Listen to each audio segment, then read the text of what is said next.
Bonjour à tous pour ce 13e épisode de ces films que vous ne verrez jamais, ton émission préférée qui te fait dégoûter du cinéma. Et oui, encore une fois, je déterre 3 projets ultra ambitieux sur le papier, dont 2 mises en scène par des cinéastes renommés dont le talent n'est plus approuvé, et un 3e qui aurait pu renouveler une saga quelque peu redondante quand ça tire pas en longueur. Mais une fois de plus, à l'heure où je tourne cette vidéo, Hollywood est en proie à une grosse grève qui bloque énormément de projets. Il est bon de rappeler que faire un film signifie que tous les astres soient alignés pour être menés à bien. Je suis là pour vous faire redescendre sur Terre. Au programme des humains qui se battent contre des robots pour la survie de l'humanité par le réalisateur de Jurassic Park, Jim Carrey qui revisite un artiste hors du commun et l'énième retour de Michael Myers en 3D. Vous êtes prêts? C'est parti pour ces films que vous ne verrez jamais, épisode 13.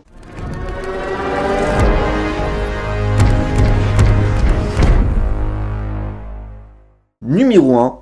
Robopocalypse par Steven Spielberg. Ça peut paraître étonnant quand on sait que le papa de E.T. est l'un des cinéastes les plus importants et les plus influents du 7e art. Et pourtant, tu as beau avoir un nom connu de tous, tu ne fais pas ce que tu veux à Hollywood, mais ce qui est rageant, c'est qu'il s'oppose à un genre auquel le réalisateur a en général accouché de chefs-d'œuvre, la science-fiction. En 2011, alors qu'il finalise les aventures de Tintin le secret de la licorne, Steven Spielberg déclare travailler sur l'adaptation auquel il en a acheté les droits en 2009, bien avant même sa parution, Robopocalypse. Écrit par le docteur en robotique et en intelligence artificielle Daniel H. Wilson, Robopocalypse raconte dans un futur proche la création par un chercheur d'une intelligence artificielle nommé Arcos, qui va mener une révolte de robots menant l'humanité au bord de l'extinction. Si l'originalité n'est pas forcément au rendez-vous, c'est le point de vue qui interpelle.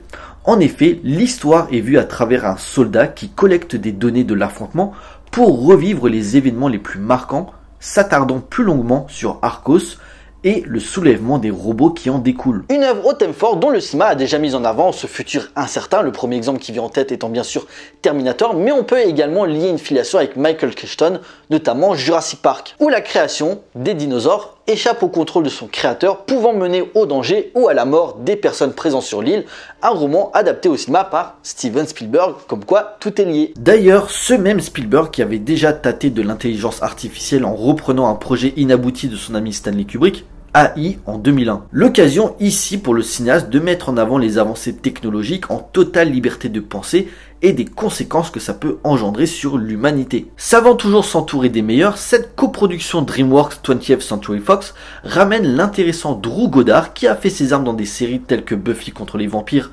Angel ainsi que Lost, et qui s'apprête à passer à la réalisation avec La cabane dans les bois. Pour le casting sont annoncés Anna Thaoué, Ben Whishaw et surtout l'une des grosses têtes du MCU, Chris Thor Hemsworth, dans le rôle principal. Prévu pour une sortie en salle en juillet 2013, le Robopocalypse de Papy Spielberg se présente sur le papier comme l'un des projets de SF les plus excitants de ces 20 dernières années. En particulier par un mec qui connaît bien le genre, pouvant lier une certaine poésie visuelle comme E.T. et Rencontre du troisième type, à une conception beaucoup plus sombre comme Minority Report ou La guerre des mondes, mais vous commencez à être habitué sur cette chaîne.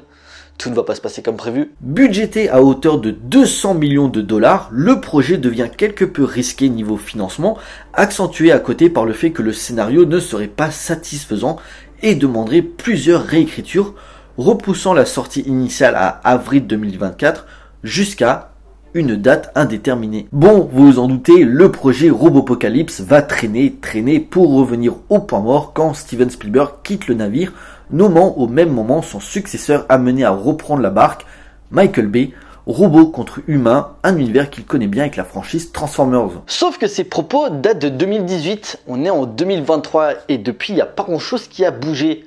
Non, en fait, il n'y a rien qui a bougé. Et c'est dommage car là où la saga Terminator, la principale inspiration de Daniel H. Wilson, enchaîne les suites inutiles et inintéressantes, à force de vouloir revenir à chaque fois dans le passé avec des voyages dans le temps foireux, Robopocalypse aurait pu se présenter comme une alternative pertinente en montrant ce futur ravagé, ainsi que le danger potentiel et les peurs de l'homme qui en résultent, le vestige d'une guerre contre cette usine à rêve qui est Hollywood.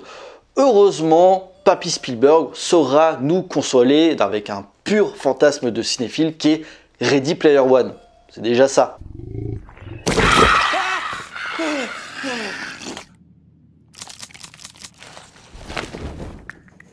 Numéro 2, Ripley, Believe It or Not, par Tim Burton. Niveau rendez-vous manqué, si certains réalisateurs s'en sont un peu mieux sortis que d'autres, en termes de malchance, Tim Burton n'est pas au top du top, mais il a une belle place. Entre les annulations de Catwoman et Monster Apocalypse déjà traités dans cette émission, le Superman Lives qu'on traitera un jour dans cette émission, les diverses adaptations d'Edgar Allan Poe qui je pense ne verront jamais le jour, ou encore ce Beetlejuice 2 qui traîne depuis 30 ans, c'est également dans le domaine du biopic que le réalisateur de Mars Attack a eu quelques difficultés. Après Charlie la chocolaterie et les noces funèbres pratiquement tournées coup sur coup, Tim Burton ne connaît pas le repos et annonce en novembre 2005 au Hollywood Reporter qu'il s'attelle déjà à un nouveau projet intitulé Believe It or Not et qui ne serait pas une fiction sur un de ses délires gothiques habituels, mais un biopic sur Robert Ripley. Alors qui c'est? Robert Leroy Ripley, de son vrai nom, est un sportif, artiste et animateur de radio américain né le 25 décembre 1893. D'abord autodidacte, il vendit son premier dessin au magazine Life à seulement 14 ans. Il était à la base destiné à une carrière d'athlète, lorgnant vers le baseball, mais dut arrêter après s'être cassé le bras lors d'un match. Il décide de devenir cartooniste sportif pour diverses revues, mais en 1918, il crée son propre magazine relatant des faits sportifs hors du commun. D'abord nommé Champs and Chums, il sera décidé de l'appeler Believe It or Not, ou en français, incroyable mais vrai. Un journal qui contribuera à la popularité de Robert Ripley encore plus après sa mort en 1949. Outre ses activités artistiques, c'était également un obsédé du voyage ayant visité 198 pays durant toute sa vie, un homme décrit comme quelqu'un d'excentrique et d'étrange, qui côtoyait le bizarre à travers les différents objets qu'il ramenait de ses voyages. En gros, une aubaine pour Tim Burton qui se reconnaissait totalement via ce personnage hors du commun. Dès l'annonce du projet, Tim Burton engage Larry Karaszewski et Scott Alexander pour l'écriture du scénario, deux mecs qui connaissent bien les biopics sur des personnalités qui sortent un petit peu de l'ordinaire, puisqu'ils avaient déjà travaillé avec le cinéaste en 1994 sur Ed Wood, homme passionné mais à la réputation d'être le pire réalisateur de tous les temps, mais également Man of the Moon pour Milos Forman en 1999, retraçant la vie du comique américain Andy Kaufman, interprété dans le film par Jim Carrey. Et ça tombe bien puisque la star de The Mask est annoncée pour avoir le rôle titre dans le nouveau film de Tim Burton, comme quoi tout est lié. Le film se serait centré sur ses nombreux voyages et sa recherche perpétuelle de personnes possédant des facultés hors du commun, pour les exposer dans sa célèbre rubrique. Niveau casting, outre Jim Carrey, était juste annoncé l'actrice chinoise Gong Li, peut-être sûrement qu'on aurait mis en avant le continent asiatique, notamment la Chine, puisque Robert Ripley était passionné par cette culture. Malheureusement, malgré la passion qui anime ce projet, d'abord prévu pour 2007 puis 2009, le voyage de cet homme extraordinaire dans les divers recoins du monde ne se fera pas. La faute, Jim Carrey qui n'était pas entièrement satisfait du scénario et à côté qui demandait un cachet trop élevé, augmentant considérablement un budget que Paramount ne pouvait pas se permettre d'investir. Tim Burton s'est dit à l'époque très affecté par cette nouvelle, mais n'en veut pas vraiment à Jim Carrey qu'il respecte beaucoup. Même si perso, annuler un projet ambitieux et passionnant pour des caprices de stars, surtout que les années 2000, ça sera pas la meilleure carrière de Jim Carrey, Tim Burton aussi d'ailleurs, du coup ce film aurait pu les relancer via la vie d'un homme à l'univers à la hauteur de leur talent et de leur créativité. Mais non, au lieu de ça, le cinéaste recyclera son style gothique et déjanté avec Sweeney Todd qui ne plaira pas à grand monde, et pour le comique, un film d'horreur pourri, Le Nombre Vague 3, où sa performance sera saluée d'un Razzie Award du pire acteur. Alors certes, les Razzie Awards ça ne vaut pas grand chose, on le sait, mais ça montre juste que ces deux génies qui nous faisaient rêver à leur apogée ne sont devenus que l'ombre d'eux-mêmes à travers des choix artistiques très discutables.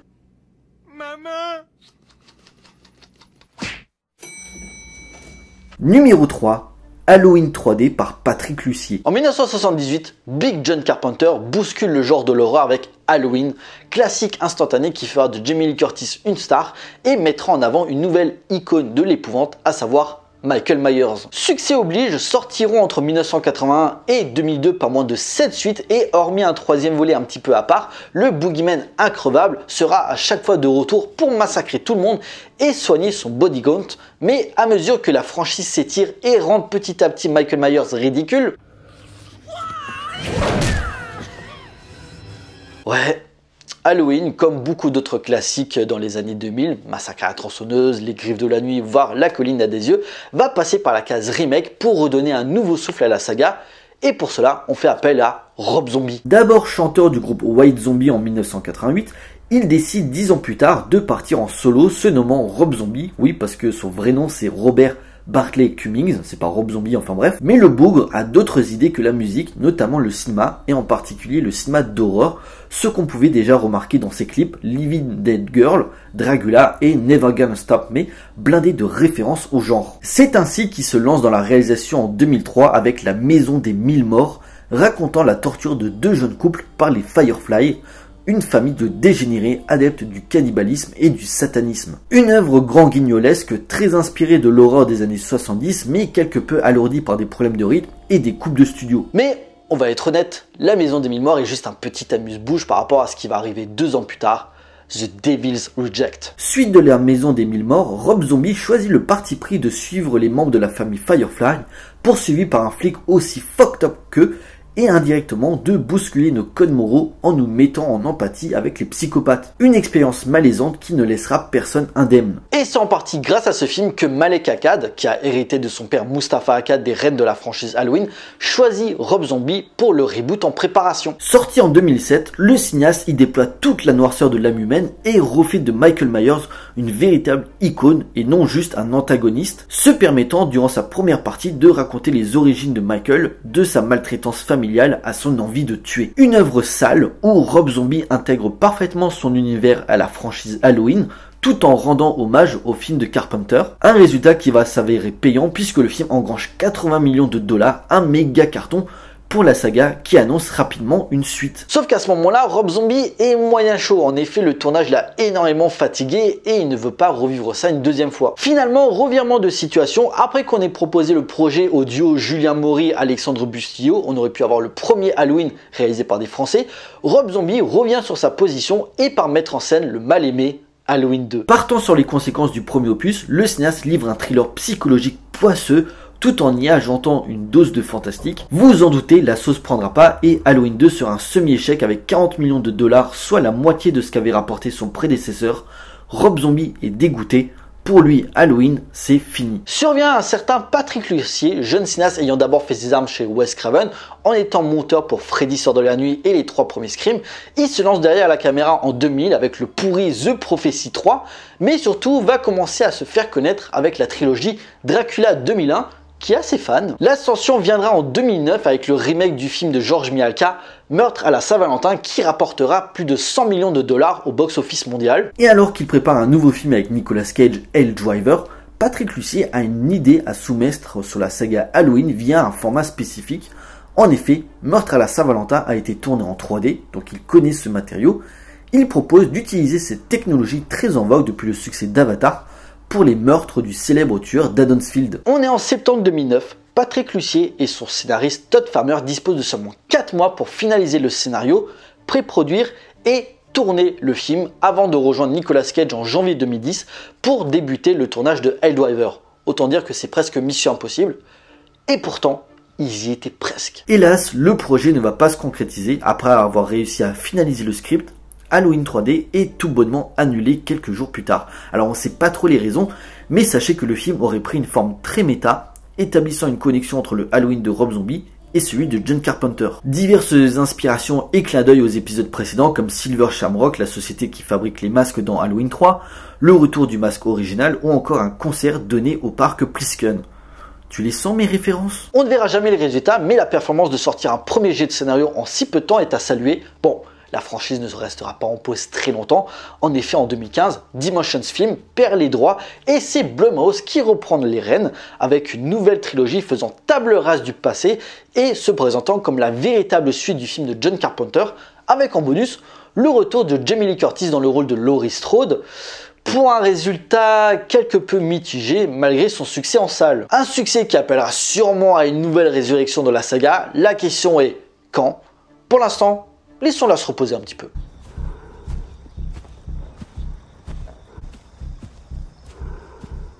Voilà, cet épisode est à présent terminé. J'espère qu'il vous a plu. On like, on partage comme d'habitude. N'hésitez pas à me laisser des commentaires pour me dire ce que vous avez pensé de ces 3 projets et dites-moi lequel vous aurez le plus intéressé. Pensez à me suivre sur les différents réseaux sociaux pour suivre l'actualité de la chaîne et surtout, abonnez-vous pour la soutenir. Pour nous, on se retrouve pour une prochaine vidéo. D'ici là, portez-vous bien, allez voir des films.